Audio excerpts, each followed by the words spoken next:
angustiante pela expressão do texto, porque o salmista não só mostra esse afogamento emocional que ele sofre, em detrimento das circunstâncias que lhe arrodeiam, por ocasião do seu posicionamento espiritual, para promover um avivamento no seio do povo de Deus, ou entre os servos de Deus. Ele diz também que se sente entre um lamaçal, como que areia movediça, ele vai afundando. Para a gente entender esse texto, a gente tem que partir da premissa de interpretação. Não sei se vocês sabiam, e se não, que fiquem sabendo. Caso saibam, o meu propósito é apenas relembrá-los, que o livro de Salmos precisa ser interpretado de 5 maneiras distintas, ou existem 5 maneiras distintas para que se possa interpretar o livro de Salmos. Primeira, a literal. O livro de Salmos pode ser interpretado de forma literal, porque é o livro mais antropológico da Bíblia, é o livro que mais fala do sentimento humano. Você pode perceber que o primeiro salmo, inclusive, ele não eleva o Criador em primeira ocasião, nas entrelinhas do contexto. Primeiro mostra a humanidade, depois a divindade. Diferente do livro do Gênesis, que mostra Deus nas suas facetas da criação, diferente do primeiro evangelho da Bíblia, ou do evangelho de João, melhor dizendo, no capítulo 1, que mostra também Cristo como a origem da criação, sendo Ele mesmo o verbo. Os salmos começam mostrando o homem, bem-aventurado o varão. Varão aqui traz a ideia etimológica de másculo, isto é, homem. Então, o livro de Salmos é o livro mais antropológico da Bíblia. É possível ver o homem chorando, o homem se lamentando, o homem se angustiando, o homem cantando, sim ou não? Nesse texto em especial, eu poderia partir dessa premissa de interpretação e interpretá-lo de forma literal, mas não é o propósito que tenho. A segunda fonte interpretativa do livro de Salmos é a fonte poética, é a música, é o teor musical, é a composição. Isso é possível interpretar poeticamente falando, se primeiro tivermos uma base literal, porque isto é, a base biográfica. Quem escreveu? Por que escreveu? Quando escreveu? Para quem escreveu? Em que contexto escreveu? Como o livro de Salmos tem autoria diversa, Davi escreveu 73, Salomão 2, Asaf sua casa 12, Geduntum escreveu o Salmo 89, os filhos de Corá escreveram 11, e Moisés escreveu o Salmo 90. Sendo assim, 100 salmos têm autoria comprovada e 50 são anônimos até a data presente. Há uma linha teológica recente que diz que Etan, que é neto de Samuel, profeta 3:1, escreveu 13 salmos. Se for comprovado, ainda assim restaria nos 37 salmos sem autoria comprovada até a data presente. Mas este em especial, muito provavelmente, conforme diz a própria epígrafe do texto, quem o escreveu foi Davi. Mas eu não vou falar da poesia do texto, embora todos nós também saibamos que Davi era um moço que, vez ou outra, ele estava com a harpa na mão. E o seu louvor era um louvor poderoso. Inclusive, o espírito mau que acompanhava a vida de Saul saía no dedilhar do instrumento das mãos de Davi. Só que, além da visão literal e poética, temos também a interpretação messiânica. Eu sei que vocês são sabedores disso. Jesus está em toda a Bíblia. Jesus é a mola mestra da Bíblia, a base central. É nele que se consolida a história bíblica. No Gênesis ele está, no Apocalipse ele está, em todo contexto ele está, e no livro de Salmos não é diferente. É possível ver nesse texto Jesus aparecendo por algumas vezes. Não entendi, pastor. É só você linkar o que o salmista diz com o que Jesus fez, aí você vai ver se Jesus não aparece. Eu vou tentar mostrar esta interpretação messiânica anexa a uma segunda, porque ele, além da literal, da poética e da messiânica, tem também a escatológica. O livro de Salmos é um livro que traz conexões escatológicas. É só você ler, por exemplo, o Salmo 22, mostrando Cristo, Eloi, Eloi, lama sabachthani, Deus meu, por que me desamparastes? O vale da sombra da morte, apresentado pelo Salmo 23, há uma escuridão na alma do salmista, assim como o céu se escureceu, desde o meio-dia, diz a Bíblia que o céu se fez em trevas, isto é, o sol virou as costas para não ver o Criador sendo crucificado pela criatura. Só que no Salmo 24, diferentemente do sacrifício de Cristo, que é apresentado pelo 22 e 23, você vê a glorificação do Cristo. Levantai, ó portas, as vossas cabeças. Estão percebendo? Como que se linka de forma escatológica? Mas não é sobre a interpretação literal, nem a poética, nem a messiânica isolada e nem a escatológica. Eu quero me basear na interpretação desse texto, numa quinta possibilidade de interpretação, que é justamente a interpretação profética do texto. Para tanto, eu vou me apoiar também na interpretação messiânica. Eu quero mostrar Jesus para vocês dentro desse texto, porque o salmista, além de mostrar a sua alma profundamente angustiada, num comparativo de um homem que está afogando, ou de alguém que desce em um barro de atoleiro a ponto de se submergir dentro do lamaçal, ele mostra também que o seu zelo é que promoveu toda a dor que a sua alma sente. Vocês sabiam disso? E ser zeloso nos dias atuais, em comparação com o que o salmista viveu, é fichinha. Em comparação com o que ele viveu, é fichinha. Porque hoje a perseguição, ela não é mais uma perseguição que pode chegar a tirar a vida de alguém, principalmente nós aqui no Ocidente. Nós não passamos por isso. Pastor, está acontecendo, não, caso isolado aqui, acolá, beleza. Eu estou falando uma perseguição em massa, não tem, isso não engrenou, tá? É uma perseguição institucionalizada, afeta mais as nossas emoções do que o nosso corpo físico. Mas Davi temia era a morte neste texto. Mas você está com a Bíblia aí na mão, sim ou não? Então abre por favor aí. Vai lá no Evangelho de João, no capítulo 2 e versículo 17. Vamos ver que zelo é esse que consome o salmista. Profeticamente o salmista está dando uma indicativa para Cristo. Então, me baseando na interpretação profética e messiânica, eu quero mostrar para vocês que Jesus cumpriu o que o salmista disse. O que está escrito aí em João capítulo 2, versículo 17? Lê para nós, pastor Nilson Gomes. Abriu ainda não? Ele está no iPad aqui. Lê você, Luciano, fazendo favor. E lembraram-se os seus discípulos de que está escrito, lembraram, né? Se os seus discípulos de que está escrito, o zelo da tua casa me devorará. E lembraram os seus discípulos do que está escrito, o zelo pela tua casa me devorará. Quer ver só? Vamos ver a perspectiva de Mateus. Mateus, ele não vai falar sobre o zelo, mas ele vai mostrar o que Jesus fez por esse zelo. Caliston, Mateus 21, 13. Abre aí a sua Bíblia em Mateus 21, 13. Pastor Nilson, já deixa a sua aberta em Lucas 19, 45, por favor. 21, 13 de Mateus. 21, 13. E está escrito: a minha casa será chamada casa de oração, mas vós a fazeis covil de ladrões. Eu falei que é pesado que eu ia pregar aqui, né? Vai lá, pastor Nilson, o que diz aí Lucas 19, 45? Depois, entrando no templo, expulsou os que ali vendiam. Pode continuar. Dizendo-lhes, está escrito, a minha casa será casa de oração, mas vós a transformastes em covil de salteadores. Meu Deus do céu. O que Davi libera profeticamente em uma conexão messiânica é o que Cristo fez em João 2, em Lucas 19, 45 e em Mateus 21 e 13. O que, pastor? Entrou com o chicote na mão dentro do templo. Que zelo é esse, hein?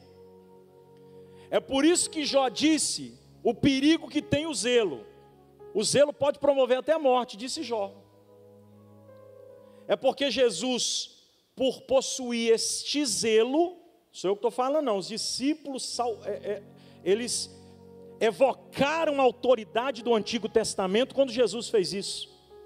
Está assim no texto, e lembraram os seus discípulos do que estava escrito, o zelo pela tua casa me consome.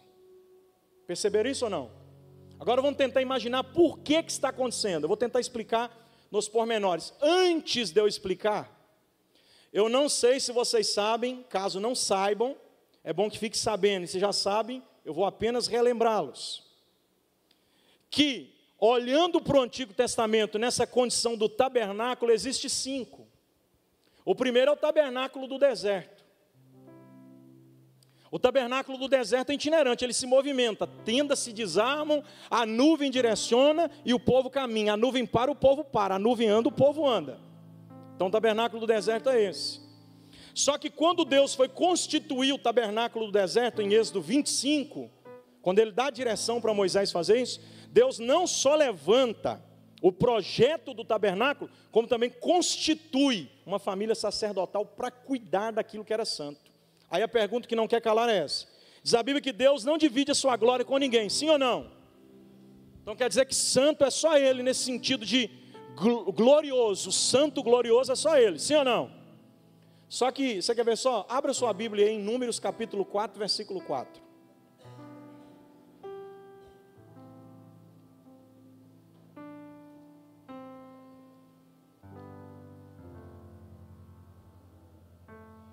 Está aberta? Vê se está escrito assim: e este será o ministério dos filhos de Coate na tenda da congregação, nas coisas são santas. Não, que são o quê? Não, pera lá, agora é complicado tentar entender isso aqui. Deus é santo, sim ou não? E Ele não divide a sua glória com nada e nem com ninguém, sim ou não? Só que agora o Deus que é santo decide santificar objetos, para que esses objetos que são santificados por Ele, expressem a sua própria santidade. Então Deus está dizendo assim: eu sou santo, mas agora eu santifico coisas que expressarão a minha santidade. Agora já não é de qualquer maneira. É por isso que em Levítico 6,13, uma das principais missões dos sacerdotes era manter o fogo aceso.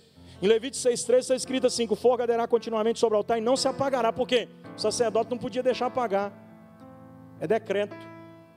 Das muitas funções ministeriais, as 3 principais era carregar a arca, portar unção e guardar o fogo. Estão percebendo ou não? Só que o tabernáculo deixa de ser itinerante, é o primeiro. Aí ele deixa de andar daqui para lá e ele se fixa em Siló, segundo tabernáculo, nos dias de Eli. Terra prometida, como o povo agora alcançou a promessa, eles não precisam mais ficar transitando, a nuvem não está mais direcionando, o maná parou de cair, Israel agora vai possuir a terra que o Senhor Deus havia dito a Abraão. Então o templo vai ficar num lugar só, em Siló, e quem mora mais distante, uma vez que Josué vai repartir a herança entre o povo, com exceção a Levi, porque a Levi, a Bíblia diz que o Senhor seria a sua própria herança. Isso aqui é privilégio demais, gente. Deus disse para Josué: dê terra para todo mundo, mas para a tribo de Levi não dê não, eu mesmo serei a herança deles. Terra eles não terão, eles terão a mim mesmo com a herança deles. E é sobre a tribo de Levi que cai a responsabilidade de cuidar dessas coisas santas. Então quer dizer, presta atenção, o que eu vou falar aqui agora pode ser que não tenha muito sentido para vocês, mas é mais ou menos nessa perspectiva, porque eu não vou ficar lá falando de pia de cobre, de altar, não vou ficar falando de especiaria, não. Vamos trazer para a nossa visão contemporânea, pode ser? Imagine um microfone como esse aqui. É um instrumento que é usado num show, sim ou não? Não é o mesmo desse aqui que eles cantam lá no mundo? Num show de sertanejo universitário? Hã? Só que este aqui está no templo, né? Vocês já viram ou não que quando alguma coisa chega para a igreja, o pastor diz: irmãos, vamos ficar de pé. Por quê? Porque nós vamos consagrar ao Senhor isso aqui. Ei, Jesus. Então deixou de ser um microfone, não sei se isso é Shure. Não é Shure não. Mas o Shure é caro que só, né? Tem um aqui, né? Deve valer uns 5 mil reais um microfone desse. Hã? Esse aqui é ainda mais caro ainda, né? Isso aqui, ó, os músicos do mundo querem cantar com o microfone desse lá. E eles pegam isso aqui e não faz oração não, pega e canta, sim ou não? E por que na igreja ora? Porque entrou para a igreja, passou a pertencer a essas coisas. Vocês estão percebendo que Deus falou que é mais do que santo? São santíssimas. Então quer dizer então que tem um aumentativo aqui de Deus, né? O próprio Deus, são coisas santíssimas. Então quer dizer que a gente não pode chegar de qualquer maneira querendo usar um instrumento desse aqui. Vocês estão entendendo ou não? Estou falando só disso aqui. E esses instrumentos aqui? Usa em outro lugar, sim ou não? Não. Esse da igreja não, mas instrumentos semelhantes a esse, usa ou não usa? Só que esses aqui, vocês lembram quando chegaram? Foi orado, não foi? Outro dia chegou alguma coisa aqui. Ah, lembrei. Você que trouxe uma caixona aqui de ar-condicionado. Não dá para trazer os ar-condicionados, mas trouxe a caixa de papelão onde estava o ar-condicionado. Pôs a igreja, todo mundo de pé e falou: irmãos, vamos orar, porque Deus nos abençoou. O irmão Leonardo e a esposa dele batalharam, conseguiram comprar os ar-condicionados. Agora nós vamos consagrar. Foi assim, não foi? Mas para que consagrar um ar-condicionado, gente? É porque entrou para cá, virou coisa. Só que em Siló, que é o segundo tabernáculo, essas coisas santíssimas começaram a deixar de serem reverenciadas como tais por homens que não possuíam o mesmo temor daqueles que, quando o Senhor disse que as coisas eram santas, eles se santificavam. Vocês gostam de provar? Vou provar na Bíblia, pode ser então? Abre a Bíblia aí no Salmo 30, verso 4, por favor. Salmo 30, verso 4. Olha o que diz a Bíblia no Salmo 30, verso 4. Celebrai o Senhor, vós que sois seus santos, e fazei menção da memória da sua santidade. Olha o que diz o verso 5. Porque no teu favor está a vida, a tua ira dura só um momento. O choro pode durar uma noite inteira, mas a alegria vem pelo amanhecer.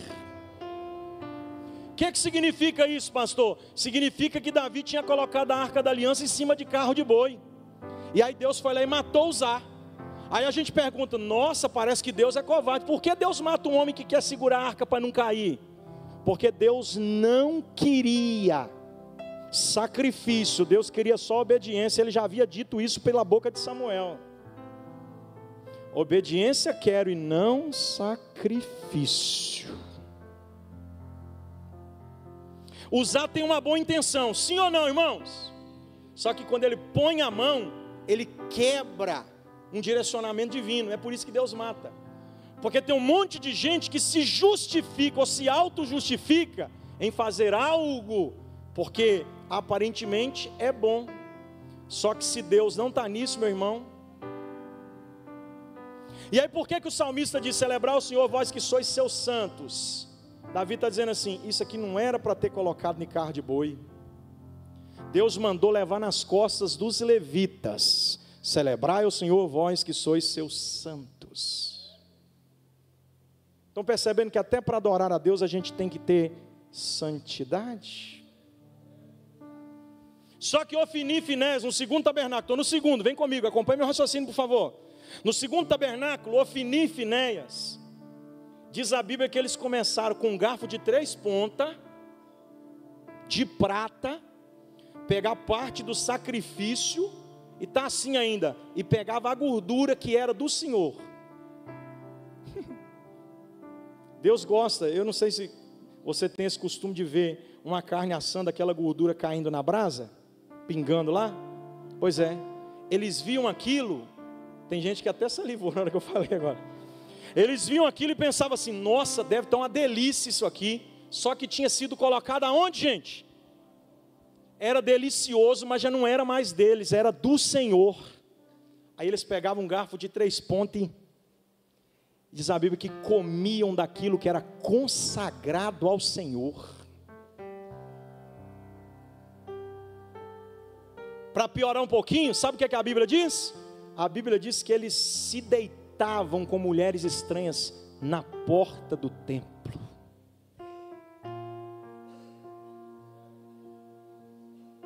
O temor está acabando, o zelo está sumindo, mas Deus é o Senhor da igreja. O que Deus fez? Está escrito no texto: antes que a lâmpada de Deus se apagasse, disse o Senhor: Samuel, Samuel. Sempre haverá um remanescente para produzir um avivamento onde não existe mais temor. Sempre vai existir. Diz a Bíblia que Deus matou Ofni e Finéias. Vamos correr para a gente não perder tempo, porque mais gente vai morrer aqui hoje nessa mensagem. Não é só Ofni e Finéias não. Quando a gente fala do primeiro tabernáculo do deserto, eu esqueci de citar que Nadab e Abiú morreram porque colocaram fogo estranho no altar. No segundo tabernáculo, que é o de Siló, Ofni e Finéias morreram porque pegaram a arca do Senhor e tentaram fazer barulho, ô Salatiel. Pegaram a arca do Senhor, levaram para o campo de batalha fazendo barulho, e o inimigo ouviu aquilo, mas não sentiu medo não. Disse assim: não, esse barulho é barulho de quem está com a arca, mas sinceramente é muita aparência com pouca essência, porque eu não estou temendo não.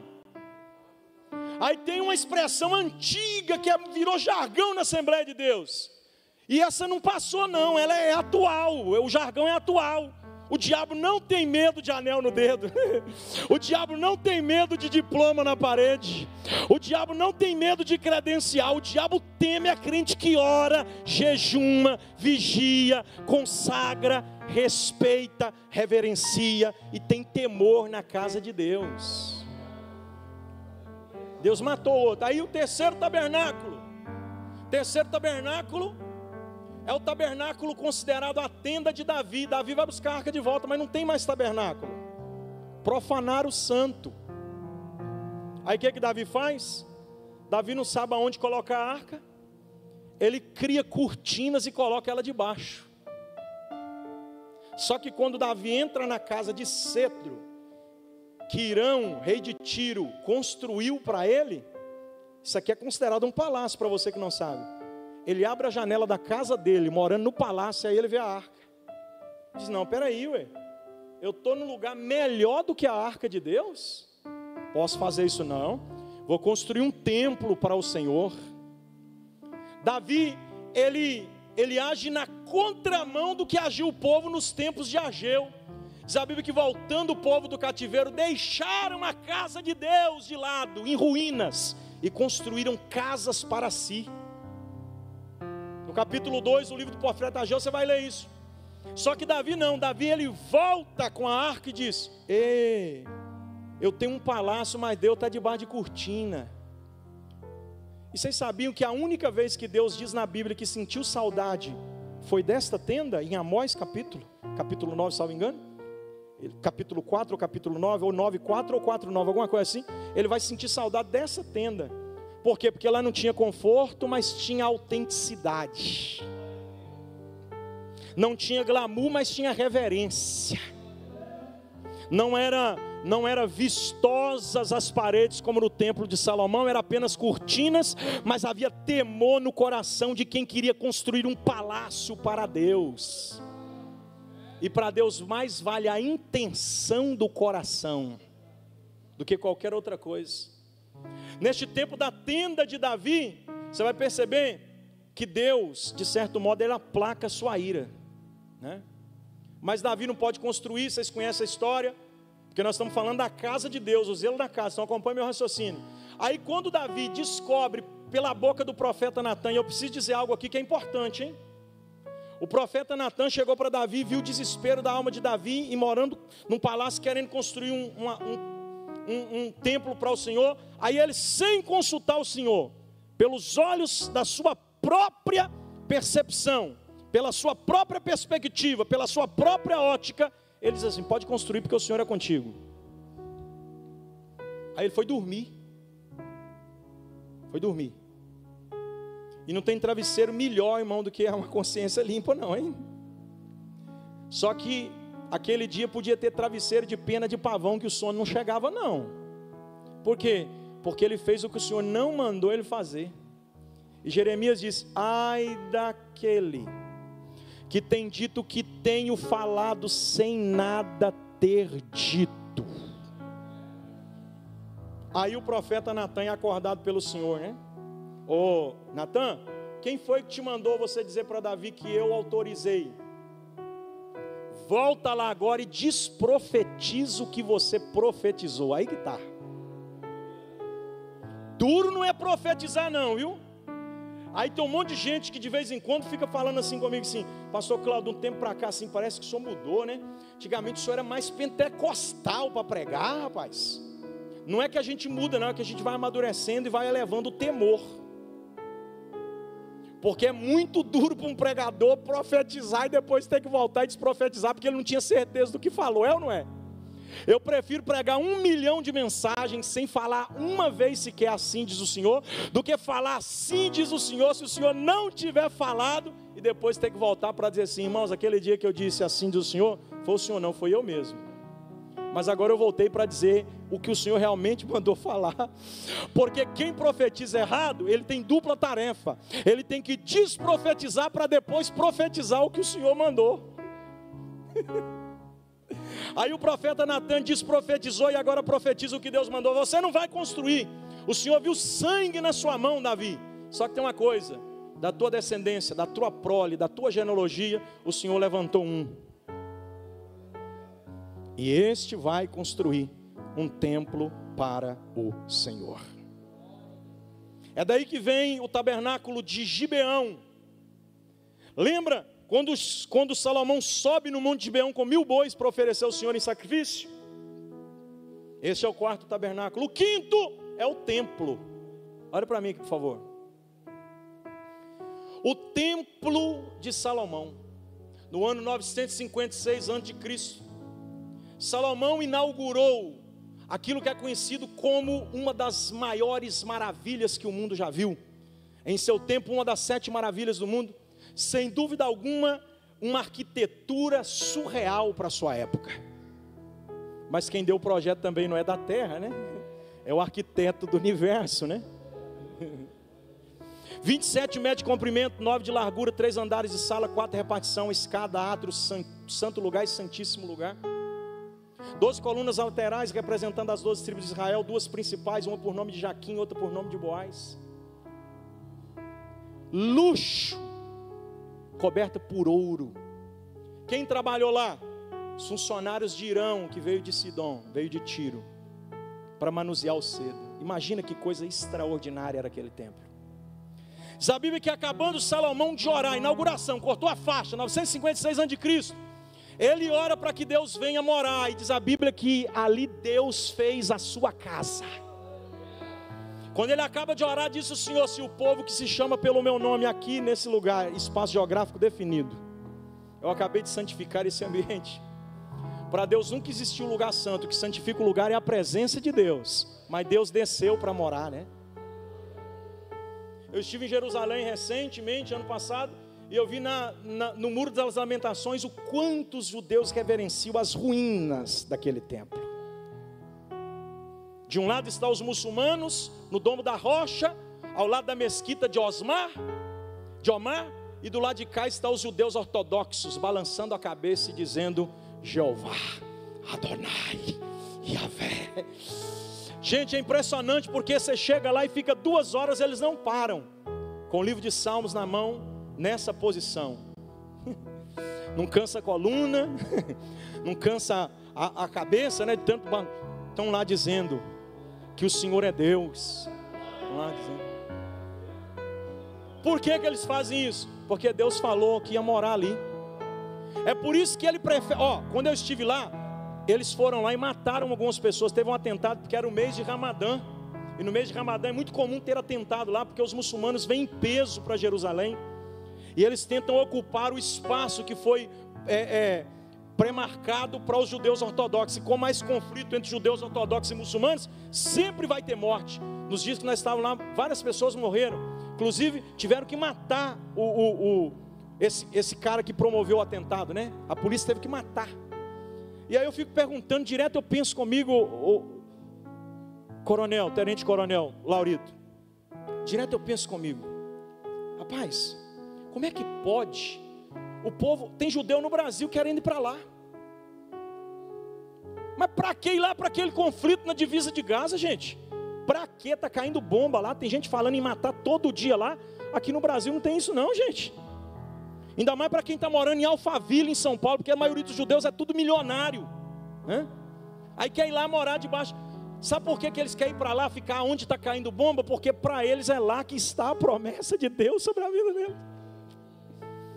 Olha o temor desse povo. Vou concluir meu raciocínio.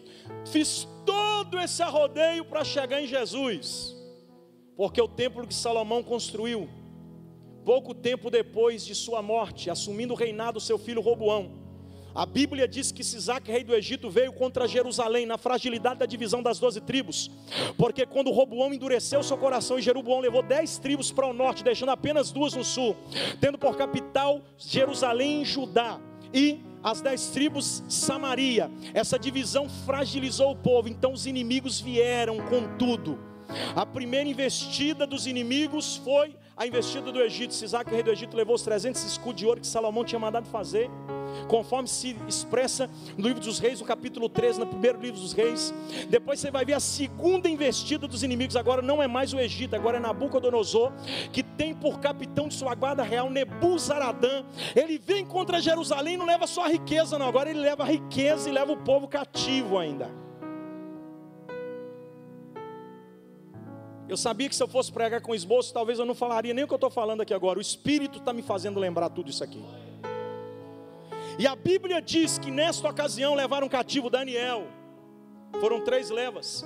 Os 3 profetas contemporâneos são Daniel, Ezequiel e Jeremias. Daniel profetiza no palácio, Jeremias no calabouço e Ezequiel à beira do rio Quebar.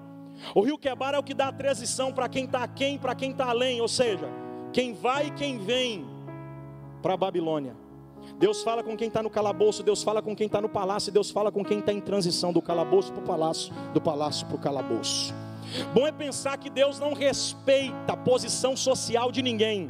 Ele fala com um pobre na sarjeta e fala com um milionário num palácio, porque Deus, quando quer falar, ninguém pode impedir o nosso Deus falar. Ninguém pode impedir o nosso Deus falar. E o que Deus disse? Deus disse que eles iam ficar cativos por 70 anos.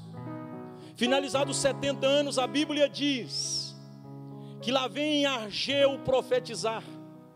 Ageu está sendo auxiliado por Zorobabel. Zorobabel e Ageu estão tentando reconstruir o templo. A Bíblia diz que Neemias vai reconstruir as muralhas nesse período. Esdras está registrando tudo. Esdras sai para a praça pública lendo a lei de Deus. E quando Esdras lê a lei de Deus, diz a Bíblia que houve um alvoroço no meio do povo. Por quê? Porque o povo estava lá em Jerusalém, conforme diz o Salmo 126, né? Estavam voltando como que sonham. O Salmo 137 diz a Bíblia que eles tiraram as harpas do salgueiro e voltaram a cantar. É por isso que Cantares 2 diz a Bíblia: o inverno passou, a chuva cessou e o tempo de cantar chegou. É o tempo de cantar. Eles vão cantar, só que o cântico vai enfraquecendo. Mas quando Esdras evoca a autoridade do Antigo Testamento, fazendo menção da lei em praça pública, diz a Bíblia que os idosos e as crianças gritaram em uma só voz. Com uma ressalva: os idosos gritaram chorando e as crianças gritaram se alegrando. E quem não debruça sobre o texto, apenas arranha a superfície, fica imaginando por que uns choram e outros se alegram. Eu te explico. Os idosos choraram porque eles tinham visto a glória do templo de Salomão. E agora eles estão vendo um templo que nem chega próximo. E por que os jovens se alegram? Porque quem não viu que é a glória de Deus se satisfaz até com fumaça. Quem não pisou nas brasas e sentiu o calor do fogo, se satisfaz até com fumaça. Só que Ageu toma a palavra. A glória, capítulo 2, verso 9, desta última casa será maior do que foi a glória da primeira. Neemias toma a palavra no capítulo 8, versículo 10 e diz: comei da gordura, bebei da doçura e não vos entristeçais, porque a alegria do Senhor é a nossa força, e esse dia o Senhor consagrou para si. O que Neemias está dizendo? Esse tempo vai voltar a funcionar. Só que agora acompanhe meu raciocínio. Estou terminando, a introdução é pesada, porque vocês têm que ver por que a profecia do salmista se cumpre em Jesus. Só que quando o povo volta da Babilônia, o cativeiro babilônico, pastor Vidilino, trouxe muitos prejuízos ao reino de Deus dentre o povo de Israel, porque cada um tomou rumo conforme a sua própria concepção. Nem todos voltaram para Jerusalém. Só que todos que moravam fora de Jerusalém, escute bem por favor, uma vez por ano, pelo menos uma vez por ano, nas 7 festas anuais, eles iam em Jerusalém levar a sua oferta para o Senhor. Agora vocês vão entender porque que Jesus chegou bravo no templo. Jesus está bravo porque esse templo resistiu 5 investidas de Satanás e ainda está de pé. Vale ressaltar que nos dias de Jesus, Herodes o Grande, que começou a reinar no ano 37 antes de Cristo, no período interbíblico, ele refez muita coisa no templo. E agora nos dias de Antipas, que é filho de Herodes o Grande, Jesus está entrando no templo. Só que agora o templo já não é mais o templo que era. Construíram até uma porta chamada Formosa, que era a porta para os ricos entrar. Fizeram até duplo lugar de acesso social, por aqui entre os ricos, por aqui entre os pobres. Na porta oriental, os pobres. Na porta Formosa, só os ricos.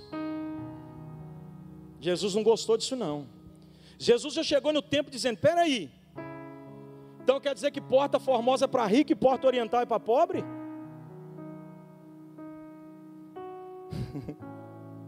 Você sabe por qual porta Jesus entrou? Quando ele desce do jardim do Getsêmani, eu fiz esse percurso a pé, ele caminha em direção à porta oriental. Jesus sempre vai entrar por lugares onde a maioria da humanidade sempre será excluída. É por isso que tem palácio que ele não vai, porque ele não é bem-vindo. Mas tem barraco de madeira que ele chega abraçando.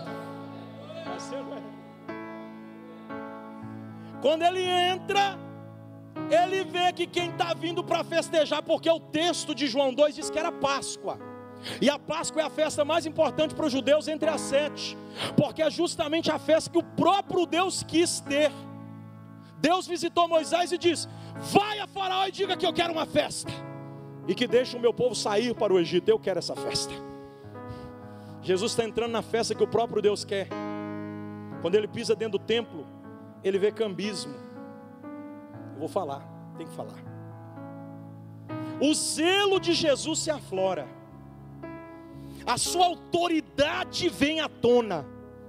E o Jesus mansinho, que estava pregando sempre abraçando, acolhendo, colocando para dentro, faz com que o povo veja um Jesus que tem muita autoridade em suas mãos. Aí eu vou deixar o profeta Naum pregar comigo aqui essa noite. Lá vem o profeta Naum no capítulo 1, versículo 3. Deus não terá inocente por culpado. Não vai ter. Eu vou deixar também o salmista no Salmo 89, verso 14, pregar comigo. Verdade e juízo vão adiante de ti, justiça e misericórdia são a base do teu trono. O Jesus justo resolveu fazer justiça. Ele olha para o cambismo. As pessoas que vinham de todas as regiões para Jerusalém não conseguiam trazer a moeda nacional. Em Jerusalém a única moeda que valia era a moeda nacional. E aí eles tinham que trocar a moeda de outras nacionalidades pela moeda local. E sabe o que tinha dentro do templo? Uma mesa de câmbio, para transferir moeda por moeda, dólar por euro, euro por real, real por peso. Jesus olhou aquilo e disse: não estou gostando. Já estão colocando porta de separação. Ainda agora estão colocando também cambismo dentro da minha casa. Sabe o que significa isso? O dinheiro de alguém vale mais do que o dinheiro de outro alguém. E eu não estou falando da nossa igreja local, não. A crise é brasileira. Na verdade é universal, mas a igreja brasileira é o último reduto pentecostal do mundo. É do Brasil que tem ido missionário para todo o globo. Deus está olhando e está dizendo: não estou gostando. Para não bastar somente isso, o profeta Ezequiel viu o que eles faziam nos bastidores. Ezequiel no capítulo 8 e no capítulo 10, ele passa a observar, porque Deus abre um buraco no muro. É por isso que no capítulo 22, verso 30, ele diz: procurei dentre vós um só homem, que se colocasse na brecha e tampasse o buraco do muro, mas a ninguém encontrei. Sabe o que é Deus passar dentro do tabernáculo e não achar nenhum sacerdote digno? Procurei um só, mas ninguém encontrei. Sabe o que o sacerdote estava fazendo? Salatiel, todos vocês que me ouvem, presta atenção. É por isso que eu falei para vocês, é tão duro um negócio desse, é mais fácil para alguém que vem de fora pregar. O sacerdote pegava a ovelha que o ofertante entregava, presta atenção nisso aqui, pegava ela e fazia que ia levar para o altar da expiação, e passava pelo buraco do muro. O buraco do muro trazia ela de volta, e ela já era vendida para outro alguém que já estava na fila querendo comprar, porque quem vinha de longe não tinha como trazer animal, trazia dinheiro e comprava no templo. Diz a Bíblia: e Jesus expulsou os que compravam e os que vendiam, porque quem não traz o cordeiro de casa, não precisa ficar querendo comprar dentro da igreja. Jesus não repreendeu só quem vende, Jesus repreendeu também quem compra. É por isso que na parábola de Mateus 25, você vai ver que as virgens que tinham azeite disseram: vai e comprem para vós. E não é que elas foram comprar mesmo? Foram comprar porque estão tão perdidas que acham que o dinheiro pode comprar até salvação. Jesus repreende quem compra e quem vende, o cambismo. Só que tem uma coisa que me espanta mais, é sobre isso que eu quero pregar aqui. O meu zelo pela tua casa me consome, disse o salmista. E Jesus faz isso e os discípulos lembram: isso aí já foi proferido. O que ele está fazendo aqui já foi profetizado. Jesus chega e começa a virar a mesa. Oh, eu estou sentindo a autoridade de Deus para pregar. Nós somos os profetas dessa geração. Jesus começa a virar a mesa, vai virando mesa, e dá-lhe chicotada, e vai colocando para fora quem está vendendo, e vai colocando para fora quem está comprando, e vai expulsando os cambistas, e vai dizendo: a minha casa será chamada casa de oração. Pastor, ele não disse a minha, ele disse a casa de meu pai, mas nós estamos falando da Trindade. A casa é dele. Ele está tomando o lugar que lhe pertence, o lugar de autoridade suprema no ambiente. A crise era tão grande, escuta isso daqui, eu tenho que falar, que tinha 2 sumos sacerdotes, mas pela lei só podia ter um. Só que Anás e Caifás era genro e sogro. Anás e Caifás estavam fazendo da igreja um patrimônio familiar.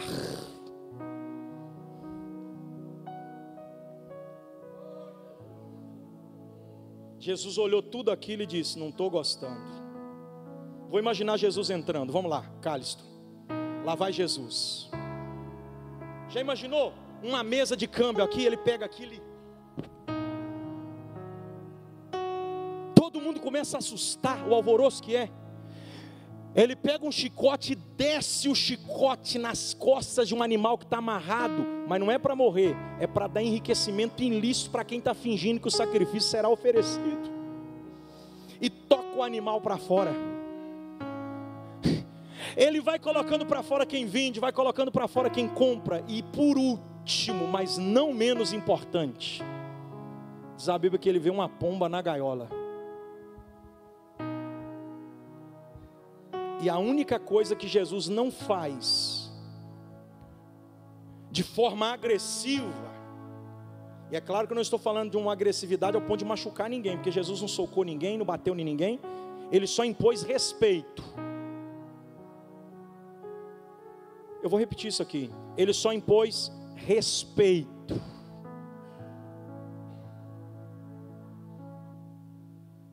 última coisa que ele fez foi abrir a gaiola e dizer: voa, pomba,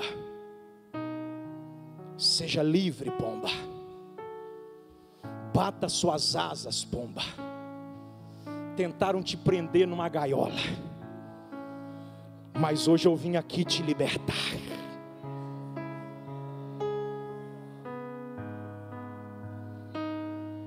Pomba na Bíblia fala da pessoa bendita do Espírito Santo de Deus. Não é uma hipérbole, não é uma linguagem antropomorfóbica, não, é apenas um tipo legal da pessoa bendita do Espírito Santo. Em Mateus 3 está escrito: e tendo Jesus saído das águas, bradou no céu uma voz: eis aí o meu filho amado, a quem me comprazo. E veio voando sobre ele o Espírito Santo, em forma incorpórica de uma pomba. Termina, pastor, porque eu me cansei de te ouvir. O senhor explicou, mas o senhor ainda não aplicou nada. Vou aplicar agora. Se nós não nos comportarmos como Jesus se comportou, se nós não passarmos a fazer o que o próprio Cristo fez, corremos o risco de sermos os próximos a sermos rejeitados. Jesus colocou para fora, do menor ao maior, mostrando que a casa é do Pai.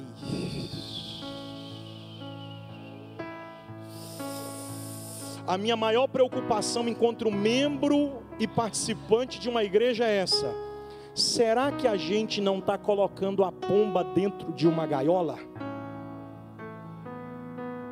Se o nosso protocolo litúrgico fere a vontade de Deus, nós não estamos cultuando, estamos apenas nos reunindo. Porque a Bíblia diz em Apocalipse capítulo 22, o Espírito e a noiva dizem vem. O que significa isso? A noiva só vai conseguir chamar o noivo se o Espírito poder dizer Maranata. Mas o nosso zelo, a gente está temendo demais as coisas. Eu, na condição de pregador que viajo sempre pregando, eu posso dizer para vocês, inclusive eu não sou de bater, ficar tocando campainha não. Semana passada, agora não, que eu estava em Conselheiro Pena, mas na anterior, há 15 dias atrás, eu estava pregando em Tubiara, no Goiás, e o prefeito da cidade estava no culto. Enquanto eu pregava, Deus mandou eu pregar, me deu autoridade para pregar, que as portas do inferno não vão prevalecer contra a igreja de Jesus.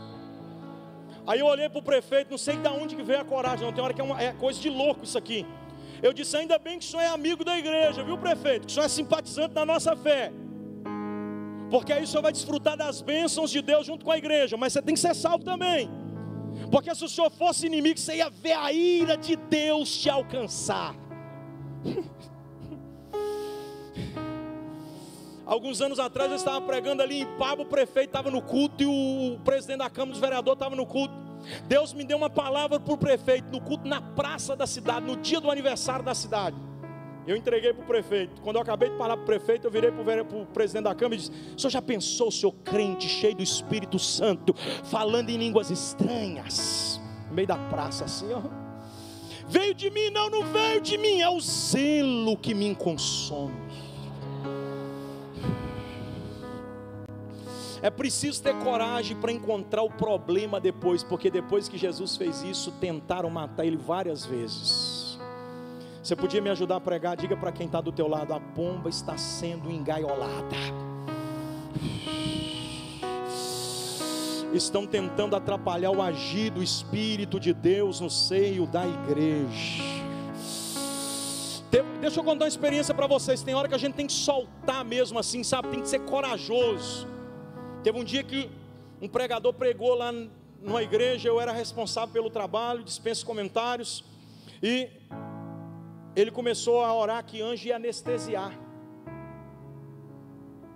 Daí a pouco ele mandava anestesiar mais, e ninguém caía. 3 pessoas vai cair. Esse negócio de lançar sorte, não concordo de jeito nenhum. Aí daí a pouco ele começou a conversar com o anjo, dizendo que o anjo não era para ir para lá, era para o anjo vir para cá. Eu falei, Deus não está nisso não. Na hora eu falei, não, Deus não está nisso não. Por quê? Porque Deus nunca vai enviar um anjo na terra para discutir possibilidade. Então quando Deus envia anjo, é para executar a ordem. Você já pensou, se o anjo não sabe onde ele deve ir, então eu que não vou saber, ué.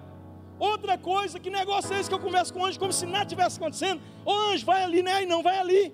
Diz a Bíblia que quando Daniel viu o anjo, ele caiu como morto. Zacarias viu um anjo, ficou mudo na hora. Jacó viu um anjo, ficou ferido na coxa. Tem gente vendo o anjo e conversando com o anjo como se anjo fosse qualquer coisa. Hã? Ainda dá ordem o anjo, pastor Nilson está falando. Aí o microfone voltou para minha mão.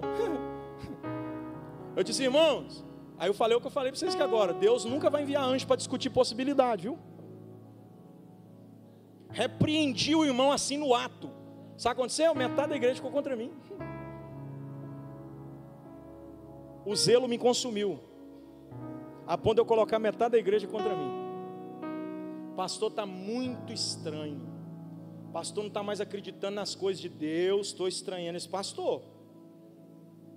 Muito tempo depois, o dito cujo caiu. Todo mundo ficou sabendo. Aí quem não concordou com o pastor aquele dia começou a dizer, o pastor estava certo. O pastor estava certo. O pastor estava certo. Uma outra vez eu dei a oportunidade para uma irmã pregar. Depois que ela pregou, ela tirou a oferta sem ninguém deixar. A oferta já tinha sido tirada. Ela tirou de novo. Aí eu fiquei olhando aqui e falei, meu Deus, isso está acontecendo comigo não. É o zelo que me consome. Aí a gente tem que pegar o chicote, virar a mesa e fazer alguma coisa. Eu peguei a palavra e disse, irmã, volte aqui por favor, já estava saindo lá. Ó. Ela veio e ficou do meu ladinho aqui. Eu digo, minha irmã, deixa eu falar uma coisa. Eu te chamei aqui porque eu quero dizer para a igreja, deixar bem claro para a igreja, que nós não te autorizamos a tirar uma segunda oferta. Foi isso? Eu te pedi para tirar? Ela. Outra coisa, ela aqui do meu lado, que fique claro para a irmã e para a igreja, conforme ela disse, ela tirou uma oferta para a obra missionária, e os irmãos fiquem tranquilos quanto a isso, a oferta não será direcionada ao ministério dela. Essa irmã, ela perdeu o chão comigo, aí para não matar, né, porque a gente também não pode matar, eu trouxe ela mais para perto e disse, mas as portas não se fecham por isso, viu minha irmã? As portas permanecem abertas. Só estou dizendo isso porque esse não é o nosso costume. Mais uma vez, metade da igreja fica contra mim, mas é o zelo que me consome.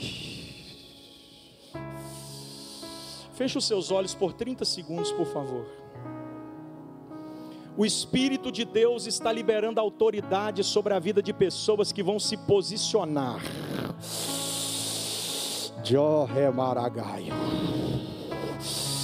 Deus está liberando autoridade sobre a tua vida para você se posicionar.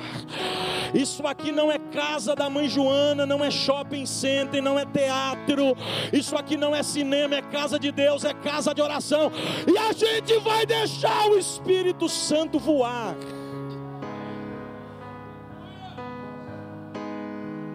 Aleluia, aleluia. Além de mim tem mais alguém sentindo uma graça de Deus aquecendo a sua alma e renovando a tua esperança?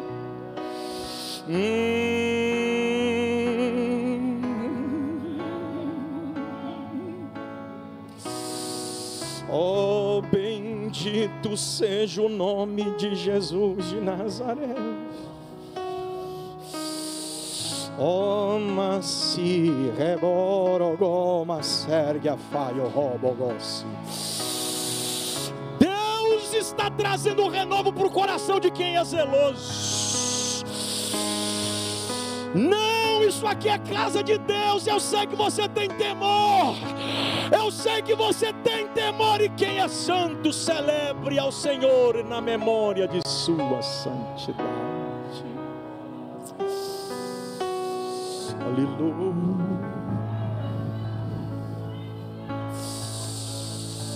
Oh, nossa.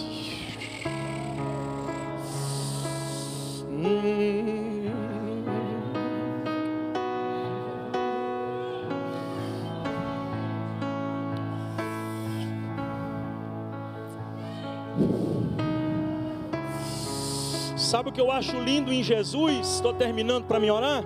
O que eu acho lindo em Jesus é que quando ele não vira o jogo, porque o homem resiste a ele virar o jogo, ele vira a mesa.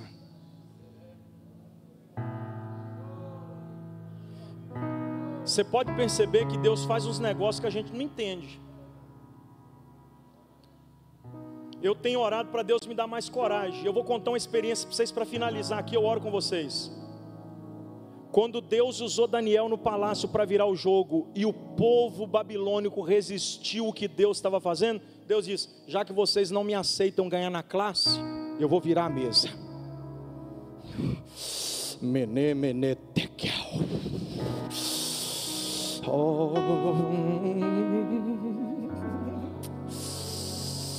Uma experiência para aumentar a sua fé. Eu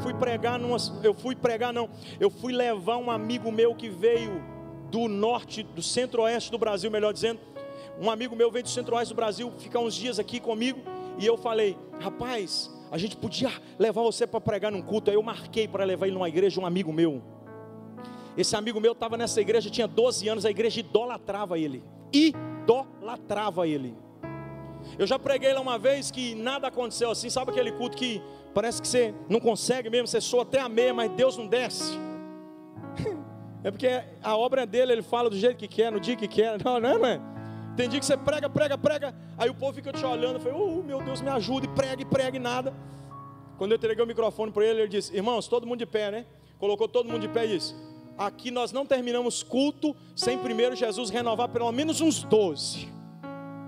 Eu fiquei olhando assim, aquilo me empolgava, né? Eu, novo convertido, vendo aquele homem. Ele orou, irmão, mas Deus mandou tanta glória naquela igreja, custou acabar o culto depois. Disse: não tem lógica um negócio desse. Eu preguei 1 hora e Deus não fez nada. Esse homem orou 5 minutos, Jesus renovou todo mundo. Foi lá que eu fui levar meu amigo para pregar. Passaram a oportunidade para meu amigo cisca daqui, é o dialeto do mineiro, né? Roda para lá, vem e vai. E ele inquieto e ruxiando a cara. E daí a pouco ele disse: irmãos, eu não consigo pregar sem dizer o que Deus está mandando. Virou para aquele povo tudo e disse: Deus falou para mim que tem alguém aqui em pecado, de adultério, desse jeito. Aí eu que levei ele para pregar, já estava colocando a Bíblia, escondendo na cara. Eu falei: Jesus, tem misericórdia de mim. Para que eu fui trazer esse homem aqui? Tem misericórdia de mim, Jesus. E tem uma coisa: hoje é a última oportunidade de Deus para você. Ou você se confessa e alcança misericórdia, ou eu vou expor a tua vergonha. Desse jeito. Irmão, o culto, para mim, o culto acabou ali. Falei: para que eu fui trazer esse homem aqui? Fui embora sem graça, o pastor sem graça, os irmãos sem graça. Fui embora. E nesse dia, diferente dos demais, ele também não orou. Fui embora. 15 dias depois, não sei como, não sei de que maneira, uma irmã lá que rege o Ciclo de Oração conseguiu o meu telefone pessoal. Me liga, eu atendo. Aqui é fulana de tal, da cidade tal, eu estou te ligando, pastor, por favor, me ouça. Pois não, pastor, aquele dia o senhor trouxe aquele pastor aqui, e não sei o que, a igreja não entendeu, pastor. Eu estou te ligando porque a gente não sabe o que faz. Se o senhor puder vir cá, acorde nós, pastor, ajuda nós. O que foi, minha filha? A irmã chorava e não falava, e depois de um tempo ela conseguiu. Pastor, a dirigente do Ciclo de Oração estava tendo um caso com o nosso pastor. Tinha mais de 3 anos isso, pastor. Descobriram, pastor. Cidadezinha pequena, diz que vão matar ele, pastor. Acorde nós. Quando a irmã falou comigo, sabe quando você recebe uma notícia de morte de alguém muito amado? Parecia que era velório, irmão. Eu subi para o meu terraço. Eu morava numa casa que dá para ter uma visibilidade muito grande mesmo. Assim, ó, uns 180 graus dá para ver na cidade, em cima do meu terraço. Subi, comecei a olhar para a cidade, comecei a falar com o Senhor assim: Senhor, por que eu fui enganado esse tempo todo? Por que, Senhor, que eu ia lá pregar, via ele orar? Uma coisa que eu não contei para vocês, a primeira ligação dessa irmã, eu repreendi ela no nome de Jesus. Irmã, você está repreendido em nome de Jesus, para com isso. E desliguei. Não contei isso para vocês não, né? Pulei. A irmã ligou de novo, passou, pelo amor de Deus, eu não estou mentindo. Eu não acreditei nisso não. Aí estou lá no meu terraço orando, porque eu não estava acreditando. Senhor, como é que pode o Senhor fazer isso comigo? Eu vou lá, eu prego, e o Senhor nunca mostrou para mim. Sabe o que o Espírito de Deus falou comigo enquanto eu estava orando? Eu angustiado, minha alma angustiada até a morte. O Espírito de Deus falou comigo assim: se eu te falasse, tu ia falar o que eu estou te mostrando?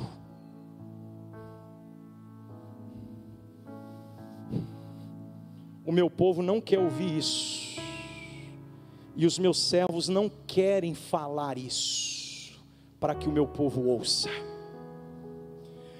O Espírito me repreendeu tão profundamente que eu disse: Senhor, eu não me acovardarei mais.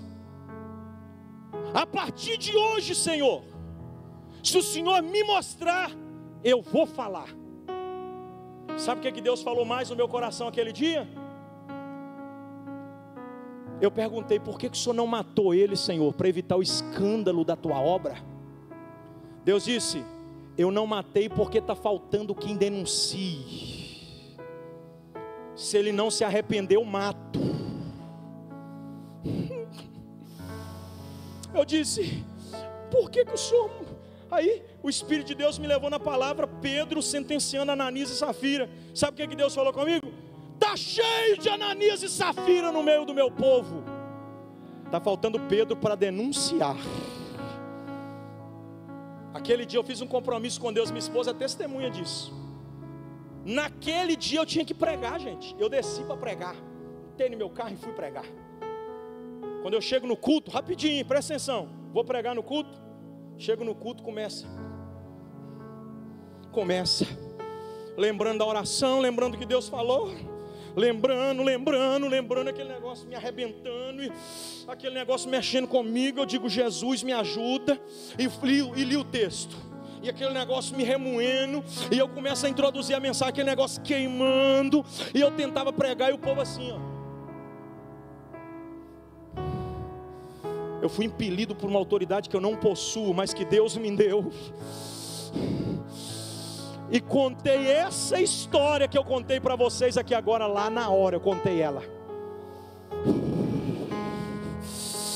O zelo me consumiu. Enquanto eu estava contando, o Espírito de Deus falou para mim: eu estou entrando para fazer uma limpeza no meio do meu povo.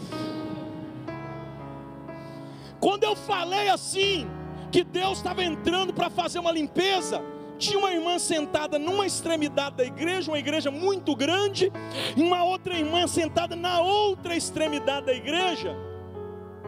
As duas gemiam e choravam.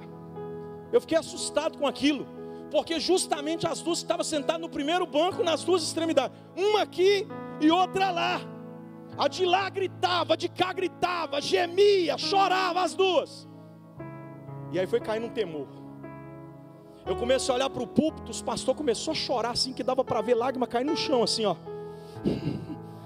Só um deles, eu olhei para todos assim, ó. Só um deles, que no momento dessa expressão de fé e de quebrantamento, ele ficou tão apavorado que ele ajoelhou e virou as costas para a igreja.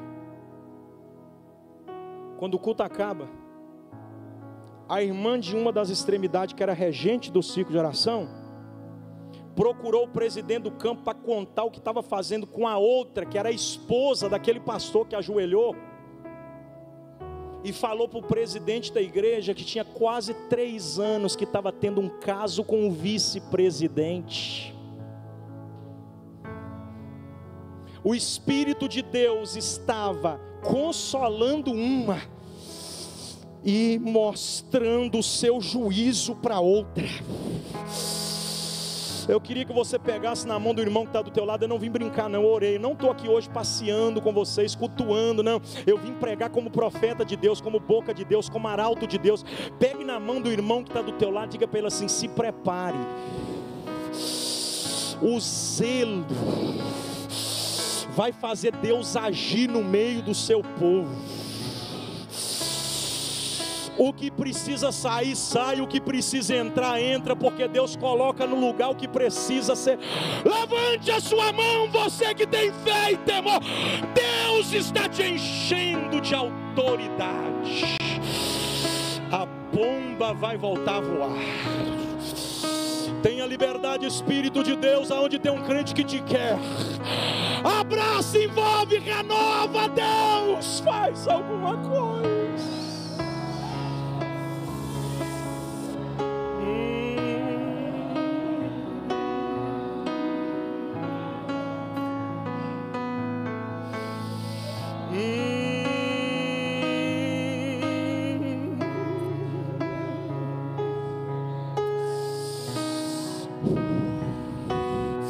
Fiquemos de pé, por favor.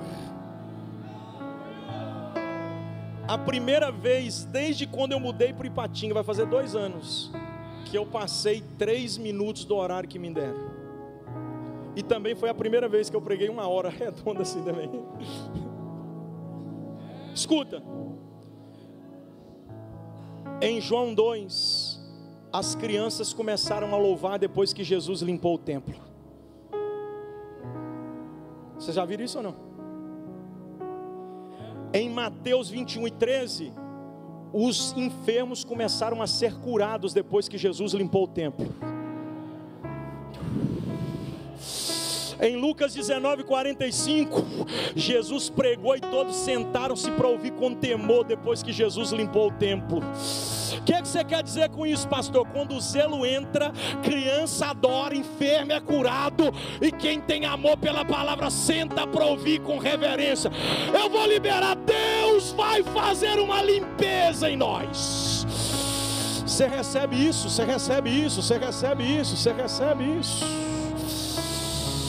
Ore maragama choro coro rebere baragama chora kamansiri viro Roma sidi kebereba labra cobe a fonte quebarauí tevesse mutre a face. Tem alguém que pode dar glória a Deus aqui, ou eu vou adorar sozinho aqui esta noite? Carlos, canta um louvor comigo orando aqui, vem. Você pode abraçar quem está do teu lado, por favor, não fica sozinho agora não. Larissa, abraça a irmã. A senhora também, vem para frente, abraça vocês 3 aí. Não fica ninguém sozinho. Você jovem que está sozinho, olha, vira para cá. Salatiel, chama ele está com o olho fechado. Chama ele para abraçar vocês aí. Não quero ninguém sozinho. Todos abracem mesmo. Vamos aumentar nosso zelo, nosso temor. Vem também, fica aqui. Fica perto de mim, que aí você já me abraça. Vem.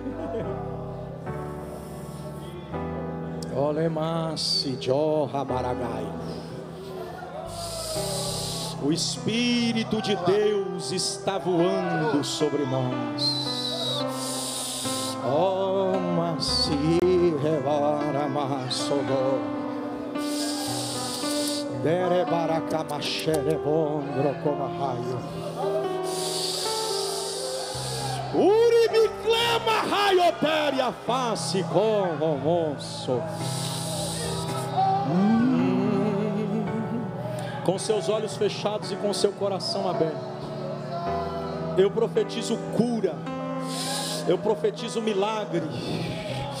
Por quê, pastor? Porque quando Jesus entra e limpa, tudo fica favorável para a pomba voar e para o milagre acontecer. Receba algo de Deus aí agora. Seja renovado. Olha o renovo, olha o renovo, olha o renovo, olha o renovo, olha o renovo, olha o renovo. Olha o renovo, olha o renovo, olha o renovo, olha o renovo, olha o renovo, olha o renovo, olha o renovo. Olha o renovo, olha o renovo, olha o renovo, olha o renovo, olha o renovo, olha o renovo, olha o renovo, olha o renovo. Está descendo glória do céu aqui. Abra a boca e fala em línguas estranhas. Recebe essa porção da glória de Deus.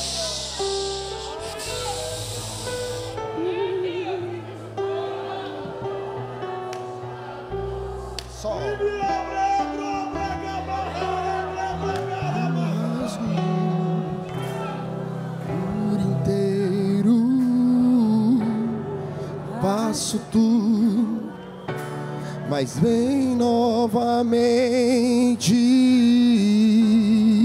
Eu mergulho na mirra ardente, mas peço que em tua presença aumente. E se eu passar pelo fogo, não temerei. Na tua fumaça de glória eu entrarei longe do santo dos santos. Não sei mais viver. Quem já pisou e quem já pisou no santo dos santos, em outro lugar, não sabe viver. E onde estiver, clamar pela glória, a glória de Deus. Quem já pisou em outro lugar, não sabe viver. E onde estiver, clamar pela glória, a glória de Deus. Aleluia, glória a Deus. A glória de Deus está neste lugar. Oh, aleluia. Está na casa. Oh, glória. Arabachanda labachurianda lamanaia. Oh, aleluia. Glórias a Deus. Aleluia. Glória a Deus. Meus irmãos, nós teremos daqui a pouquinho a ceia complementar.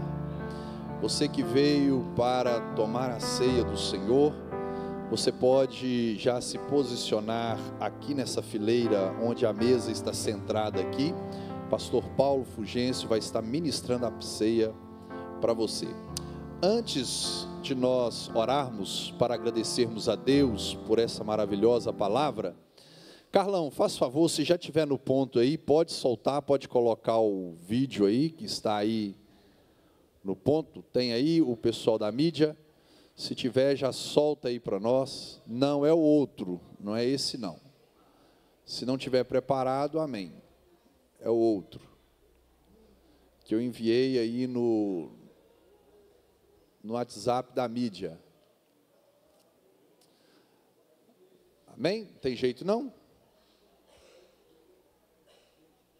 Glória a Deus. É o pastor Magno Vitor que estará ministrando a palavra do Senhor na terça-feira que vem, confirmando a presença dele aqui quinta-feira que vem. Pois bem, irmãos, então vamos ficar de pé, vamos orar ao Senhor. Queremos, falei errado? Terça-feira, desculpa, quinta, irmãos, perdão, na terça-feira que vem. Queremos agradecer pastor Luciano, juntamente com a congregação ali da Ilha do Rio Doce, que esteve aqui conosco, e todos os demais irmãos, amém? Oremos ao Senhor Jesus. Pastor Luciano, faça essa oração. Glória a Deus. Nesta noite, saúdo a todos com a paz do Senhor, amém, irmãos? Estamos felizes por estarmos aqui. Que o Senhor possa continuar trazendo temor aos nossos corações e possamos ser zelosos pelas coisas do Senhor, amém? Vamos orar. Senhor, meu Deus e meu Pai, Senhor, nesta noite louvamos, te agradecemos, Senhor, por essa rica oportunidade, pela tua presença em nossos meios, em nossas vidas.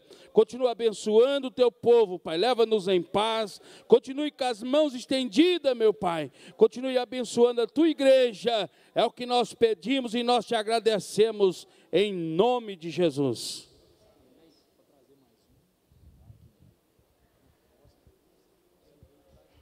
Isso. Pastor Paulo Fulgêncio, faz favor para o senhor ministrar a bênção. Irmãos, na terça-feira que vem, pastor Cláudio está me lembrando aqui, traz mais uma pessoa, convide mais alguém, fale do trabalho que você tem sido abençoado, edificado com a palavra do Senhor e incentive outras pessoas a estarem aqui terça-feira que vem, em o nome do Senhor Jesus. As crianças estarão ensaiando, você pode trazer sua criança, que elas estão sendo abençoadas também lá em cima, tá bom? Deus abençoe você. Pastor Paulo Fulgêncio. Paz do Senhor, amados. Que coisa gloriosa, né? Dá vontade de ficar quietinho aqui, não dá? Aleluia. Pastor, na sua humildade, justificou a ausência do pastor que ministraria aqui hoje, Cláudio Almeida. Na humildade dele, mas na realidade o que Deus tinha preparado era ele mesmo, não é isso? Os irmãos creem nisto? Estende a sua mão. Que a graça do Senhor Jesus Cristo, o amor de Deus Pai e a consolação do Espírito Santo seja com a igreja amada do Senhor Jesus, e nós dizemos amém e de em paz no nome do Senhor. Glória a Deus. Olá, meus irmãos queridos, recebam todos a paz do Senhor. Quem vos fala aqui é o pregador